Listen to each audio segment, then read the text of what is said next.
बिस्मिल्लाहिर रहमानिर रहीम।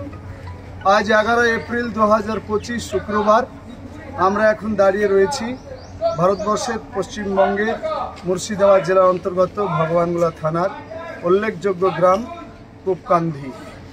এই জামে মসজিদে হাজার হাজার মুসল্লি নামাজ পড়তে আসে।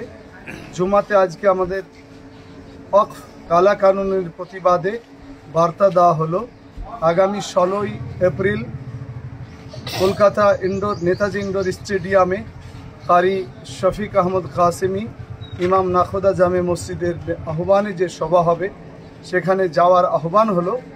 আর এই মর্মে আমরা সব প্রতিজ্ঞাবদ্ধ হলাম যে আমাদের মসজিদ, মাদ্রাসা, কবরস্থান, ঈদগাহ, মক্তব, খানকা, জমিয়ত এবং তবলিগের জায়গা বাঁচাতে আমাদের গণতান্ত্রিক ধর্মনিরপেক্ষ আইনকে মেনে কোটি কোটি হিন্দু মুসলমান সব কাঁধে কাঁধ মিলিয়ে যতদূর প্রতিবাদ যেতে হয় আমাদের মুরব্বী, আমাদের নেতা, আমাদের বড় বড় উলামায়ে কেরাম, মুসলিম পার্সোনাল ল বোর্ড, জমিয়ত উলামা, দারুল উলুম দেওবন্দ যে বার্তা আমাদেরকে দেবে আজকে আমরা প্রতিজ্ঞাবদ্ধ হলাম যে ইনশাআল্লাহ সেটা মেনে আমরা গণতান্ত্রিক পদ্ধতিতে এই প্রতিবাদে শরীক হব ইনশাআল্লাহ। আসসালামু আলাইকুম।